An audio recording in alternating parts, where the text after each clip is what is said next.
বাংলাদেশের অন্তর্বর্তী সরকারের প্রধান উপদেষ্টা অধ্যাপক মোহাম্মদ ইউনূস বিশ্বকে বৈশ্বিক জলবায়ু পরিবর্তনের বিরূপ প্রভাব মোকাবেলায় অতিরিক্ত অর্থায়নের মাধ্যমে ক্ষতি ও ক্ষয়ক্ষতি তহবিল চালুর পরামর্শ দিয়েছেন। স্থানীয় সময় শুক্রবার যুক্তরাষ্ট্রের নিউ ইয়র্কে জাতিসংঘ সাধারণ পরিষদের ৭৯তম অধিবেশনে দেওয়া ভাষণে তিনি এ পরামর্শ দেন। অধিবেশনে বাংলায় বক্তৃতাকালে ড. ইউনূস বলেন, জলবায়ু পরিবর্তন আমাদের সবার অস্তিত্বের প্রতি হুমকিস্বরূপ।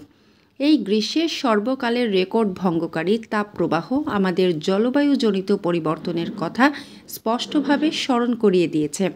আমাদের যা প্রয়োজন তা হলো জলবায়ু সম্পর্কিত ন্যায় বিচার, যাতে করে দায়িত্বজ্ঞানহীন সিদ্ধান্ত, উদাসীন আচরণ কিংবা এর মাধ্যমে সাধিত ক্ষতির বিষয়ে যারা সংশ্লিষ্ট তাদের দায়বদ্ধ করা যায়। জলবায়ু পরিবর্তনজনিত দীর্ঘমেয়াদী প্রভাবগুলো অপূরণীয় ক্ষতির কারণ হয়ে দাঁড়াচ্ছে। এই গ্রীষ্মে সর্বকালের রেকর্ড ভঙ্গকারী তাপদাহ আমাদের জলবায়ুজনিত পরিবর্তনের কথা স্পষ্টভাবে স্মরণ করিয়ে দিয়েছে। আমাদের যা প্রয়োজন তা হলো জলবায়ু সম্পর্কিত ন্যায় বিচার, যাতে করে দায়িত্বজ্ঞানহীন সিদ্ধান্ত, উদাসীন আচরণ কিংবা এর মাধ্যমে সাধিত ক্ষতির বিষয়ে যারা সংশ্লিষ্ট তাদের দায়বদ্ধ করা যায়। জলবায়ু পরিবর্তনজনিত দীর্ঘমেয়াদী প্রভাবগুলো অপূরণীয় ক্ষতির কারণ হয়ে দাঁড়িয়েছে। আমরা জীব বৈচিত্র্য হারিয়ে ফেলছি। প্যাথোজেনের পরিবর্তনের ফলে নতুন রোগ বাড়ছে। ঘূর্ণিঝড় বা বন্যার ক্রমবর্ধমান তীব্রতা এবং কম্পাঙ্কের ক্ষয়ক্ষতিকে উপেক্ষা করা যায় না।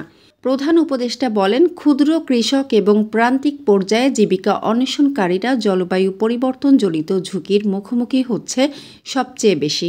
আমি আজ যখন এই বিশ্ব সভায় কথা বলছি, তখন বাংলাদেশের পূর্বাঞ্চলে ৫০ লাখের বেশি মানুষ তাদের জীবদ্দশায় হওয়া সবচেয়ে ভয়াবহ বন্যা মোকাবেলা করছে।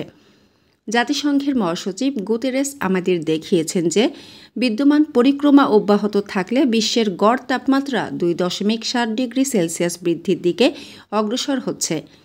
তাই বাংলাদেশের মতো জলবায়ু ঝুঁকিতে থাকা দেশগুলোতে অভিযোজনের জন্য ব্যাপক বিনিয়োগের আহ্বান জানাচ্ছি। এছাড়া উদ্ভাবনী শক্তির প্রয়োগ ও অতিরিক্ত অর্থায়নের মাধ্যমে লস অ্যান্ড ড্যামেজ ফান্ড কার্যকর করা অত্যন্ত গুরুত্বপূর্ণ। ড. ইউনূস আরও বলেন, একইভাবে আমাদের প্রয়োজন প্রযুক্তির সহজলভ্যতা ও সক্ষমতা বৃদ্ধি। নির্দিষ্ট করে বললে আমাদের দরকার জীবন রক্ষাকারী প্রযুক্তি, বিশেষত কৃষি, পানি ও জনস্বাস্থ্য খাতে, যেখানে ক্ষুদ্র ক্ষুদ্র উদ্ভাবন এবং সমাধান ঝুঁকিতে থাকা জনগোষ্ঠীকে রক্ষা করতে পারে।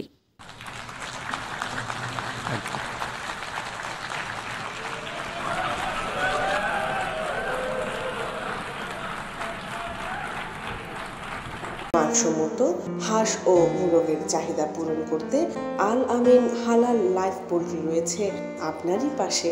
আমরা হাঁস, মুরগ, কবুতর, কোয়েল, টার্কি ও খরগোশ পাইকারি মূল্যে বিক্রয় করি।